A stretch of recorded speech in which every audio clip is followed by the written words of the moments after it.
Assalamualaikum warahmatullahi wabarakatuh. Perkenalkan, nama saya Nova Anggraini, mahasiswa dari program studi manajemen kelas malam.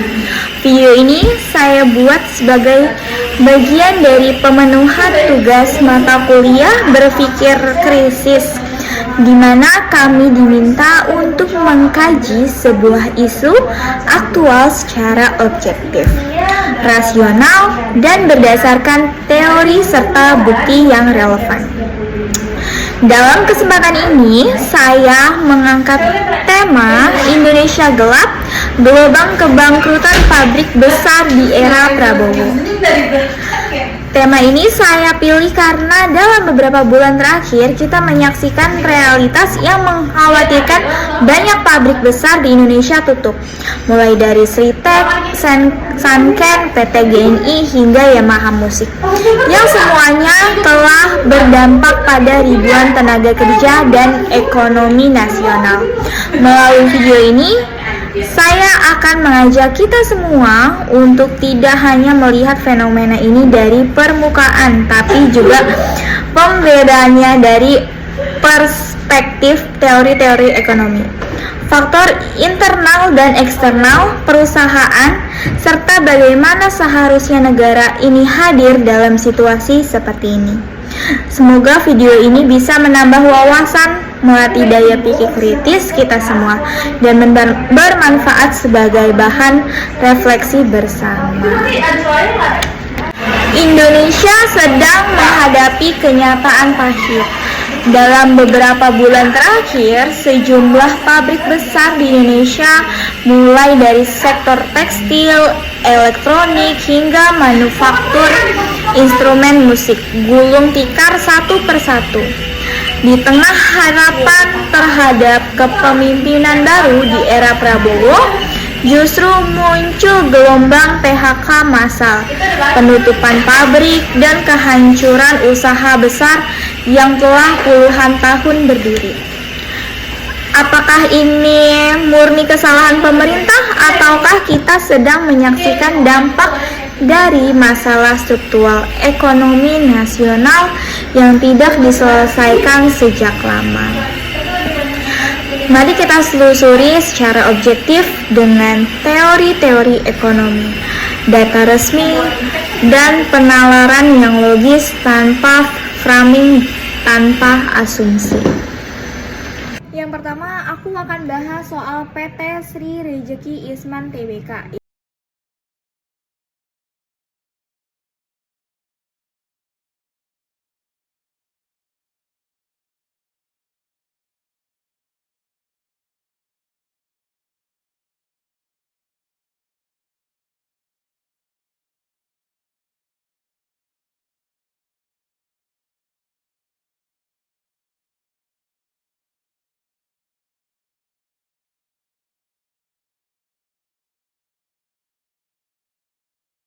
Yaitu Sritek. Kondisi pada saat itu, Sritek dinyatakan pilot oleh Pengadilan Niaga Semarang pada Oktober 2024 akibat gagal membayar hutang sebesar 1,6 miliar. Perusahaan ini sebelumnya telah melakukan reinstruksi utang pada 2022. Namun dibatalkan oleh pengadilan setelah adanya gugatan dari PT Indo Barat Rayon. Apa sih dampak dari PT Sri Rejeki Isman Tbk atau yang biasa disebut Sritek itu? Dampaknya sekitar 50.000 pekerja terancam kehilangan pekerjaannya. Pemerintah merespon dengan membentuk tim lintas kementerian untuk mencari solusi penyelamatan. Analisis teorinya, menurut teori keunggulan komparatif industri tekstil, Indonesia menghadapi tekanan dari produk impor yang lebih murah, terutama dari Cina dan Bangladesh. Kegagalan Sritek juga mencerminkan lemahnya manajemen risiko dan tergantungan pada pasar ekspor. Kedua dari deretan di urutan nomor 2, di sini ada PT Sanken Indonesia.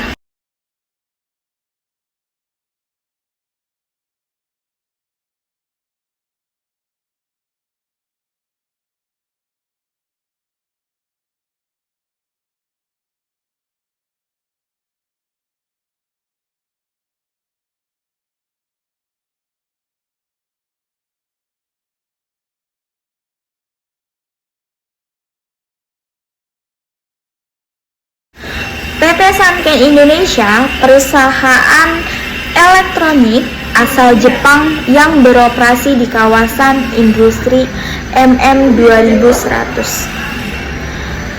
Cikarang, Jawa Barat, akan menghentikan produksinya pada Juni 2025. Keputusan ini diambil oleh perusahaan induk di Jepang, Sanken Electric, dan akan berdampak pada sekitar 459 hingga 900 pekerja yang terancam pemutusan hubungan kerja PHK. Penyebab penutupan PT Sanken Indonesia yang pertama itu kerugian berkelanjutan sejak tahun 2019. PT Sanken Indonesia telah mengalami kerugian terus-menerus sejak 2019. Kondisi ini diperparah oleh penurunan permintaan pasar domestik terhadap produk-produk seperti transformator, UPS, dan power supply yang diproduksi oleh pabrik ini. 2. Minimnya dukungan teknologi dari perusahaan induk. Pada periode 2017-2019, perusahaan induk di Jepang menjual divisi terkait power supply yang transformator ke grup perusahaan lain. Akibatnya, PT Sanken Indonesia tidak lagi menerima dukungan pemutahiran desain dan teknologi yang terdampak pada daya saing penduduknya di pasar. Yang ketiga, perubahan fokus bisnis. Perusahaan induk Sanken Electric di Jepang mengalihkan fokus bisnisnya dari produk-produk seperti power supply dan transformer ke sektor semikonduktor. Perubahan strategi ini menyebabkan PT Sanken Indonesia tidak lagi menjadi bagian dari rencana bisnis utama perusahaan induk. Dampak sosial dan ekonomi, yaitu penutupan pabrik ini akan berdampak signifikan pada para pekerja, terutama yang berusia sekitar 40 tahun dan telah bekerja selama belasan tahun. Mereka diperkirakan akan menghadapi kesulitan dalam mencari pekerjaan baru di usia tersebut. Tanggapan pemerintah, Kementerian Perindustrian menyatakan bahwa penutupan pabrik ini bukan disebabkan oleh iklim usaha di Indonesia, melainkan keputusan strategis dari perusahaan induk di Jepang. Namun, Serikat Pekerja mendesak pemerintahan untuk mengambil langkah antisipasi guna mencegah gelombang PHK di sektor elektronik. Penutupan PT Sanken Indonesia mencerminkan tantangan yang dihadapi industri manufaktur di Indonesia dalam menghadapi perubahan strategi bisnis global dan pentingnya dukungan teknologi secara inovasi untuk mempertahankan daya saing. Di urutan ketiga ada Yamaha Music.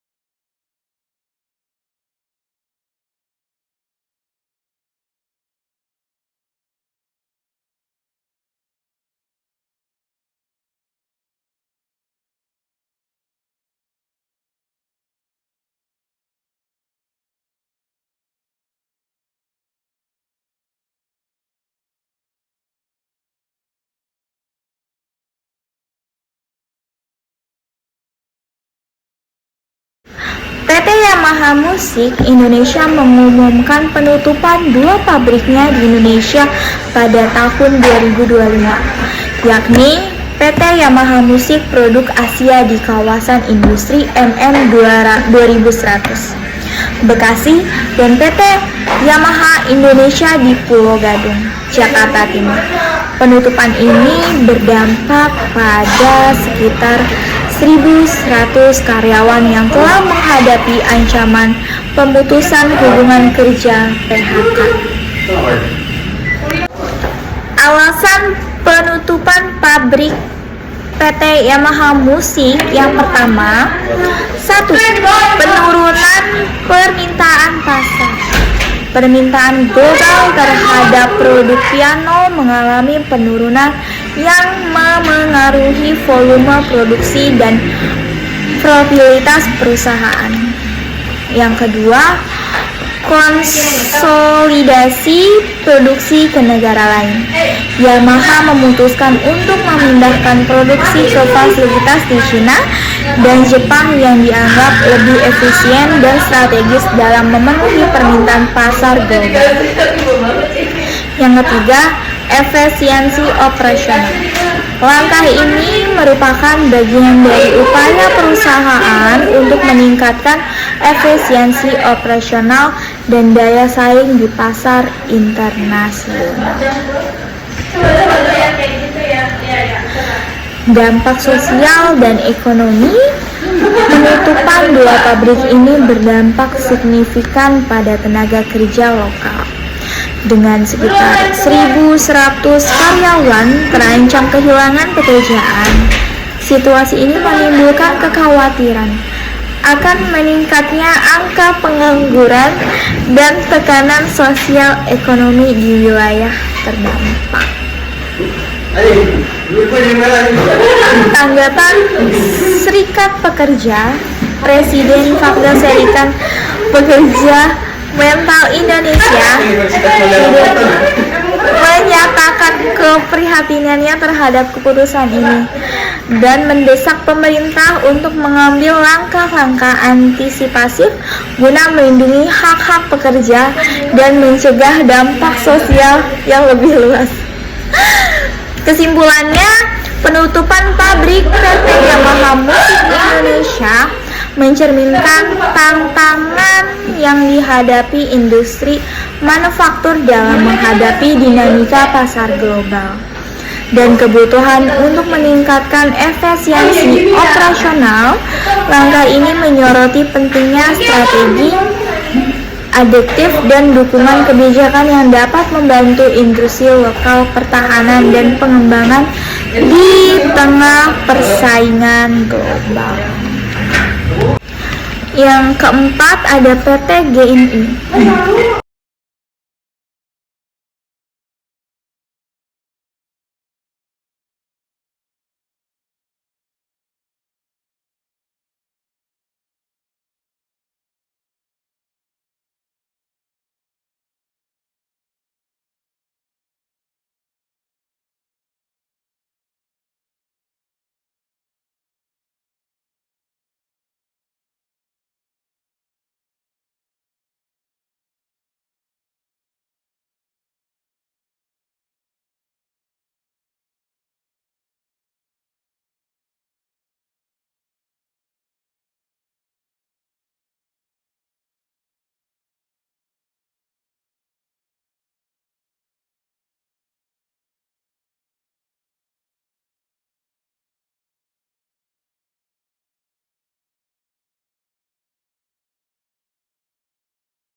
PT GNI, perusahaan smelter nikel yang beroperasi di Marawi Utara, Sulawesi Tengah, menghadapi ancaman serius terhadap kelangsungan operasional pada tahun 2025. Meskipun belum secara resmi dinyatakan bangkrut, sejumlah faktor telah menyebabkan penurunan signifikan dalam produksi dan potensi penutupan fasilitas pemurnian nikel perusahaan. Ada beberapa penyebab ancaman penutupan PT GNI. Yang pertama, kebangkrutan perusahaan induk di Tiongkok. Perusahaan induk PT GNI, Jiangsu Delong Nickel Industry CEO Ltd dinyatakan bangkrut di pertengahan tahun 2024.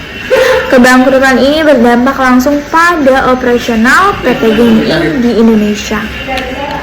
Mengingat keterkaitan finansial dan manajerial antara induk dan anak perusahaan. Yang kedua, penundakan pembayaran kepada pemasok PT GNI mengalami kesulitan dalam memenuhi kewajiban pembayaran kepada pemasok biji nikel lokal dan batubara untuk pembangkit listrik tenaga uap PLTU mereka. Penundaan ini menyebabkan gangguan dalam pasokan bahan baku dan energi yang pada gilirannya mempengaruhi kapasitas produksi perusahaan. Yang ketiga, pemangkasan produksi dan potensi.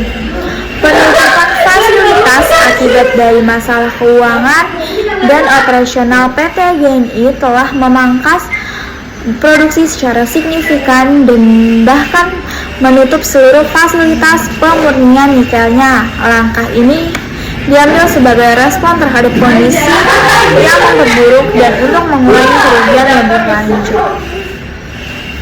Yang keempat, dampak terhadap tenaga kerja dan ekonomi lokal. Penurunan operasional PT GNI berdampak pada ribuan pekerja yang terancam kehilangan pekerjaannya.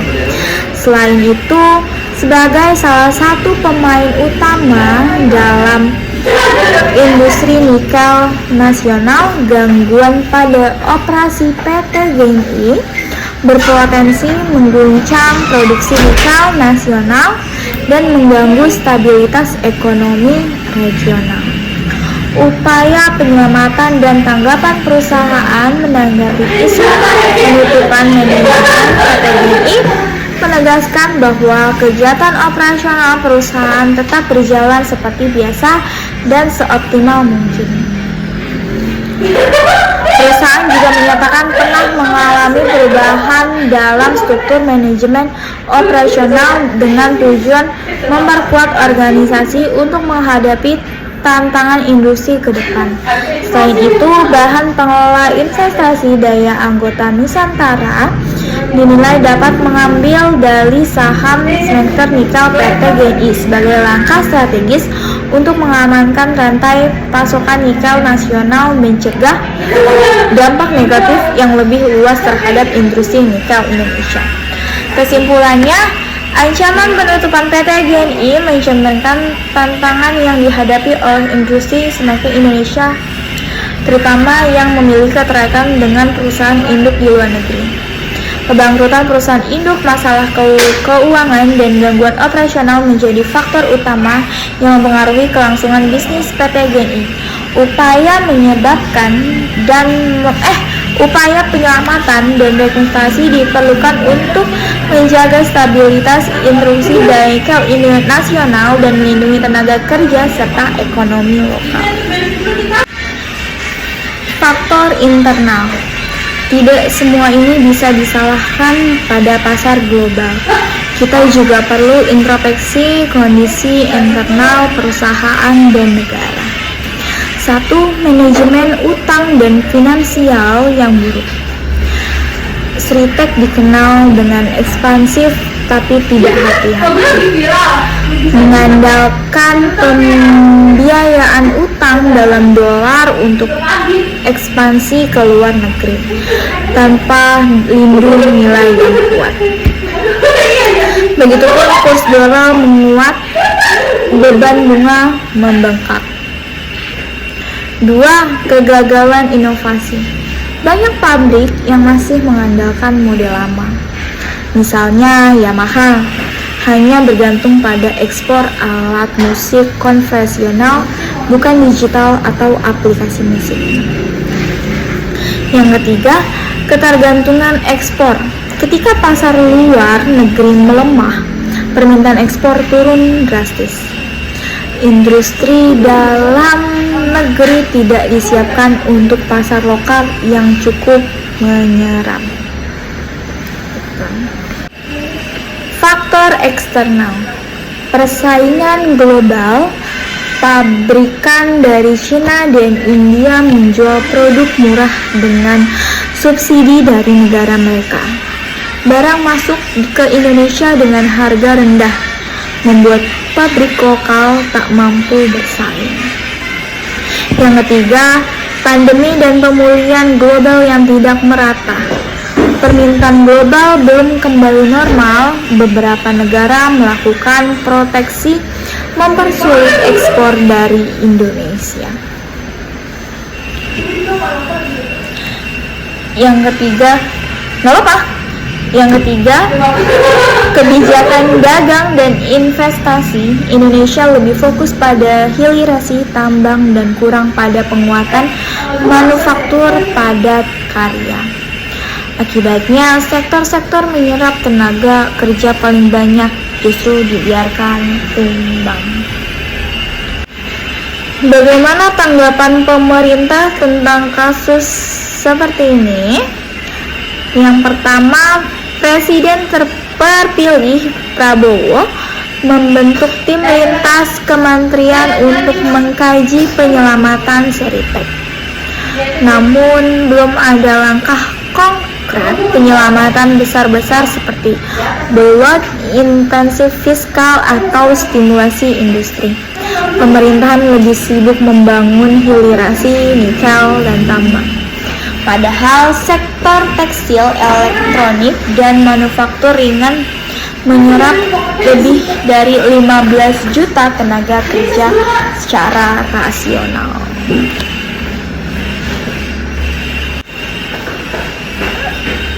Yang statement dampak sosial dan ekonomi.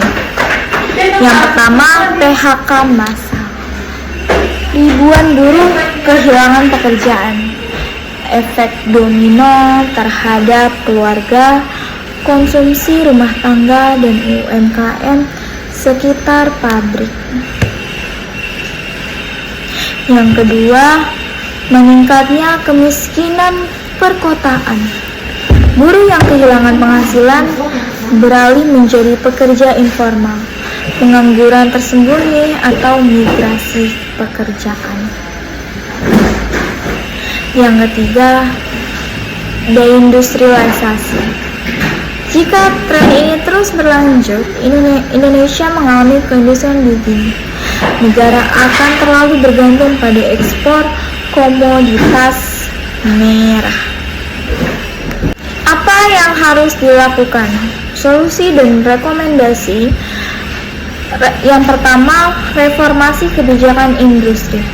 Fokus pada inovasi, bukan hanya hilirisasi tambang.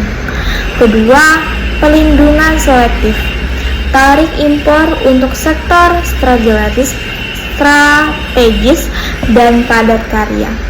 Yang ketiga, insentif dan pembiayaan.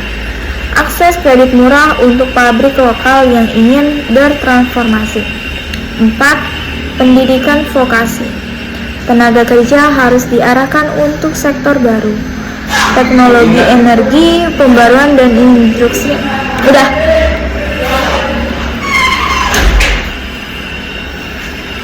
Pabrik-pabrik besar yang bangkrut ini adalah sinyal keras kita tidak sedang berada di dalam masa emas. Keindustrian kita harus justru sedang berada di titik kritis.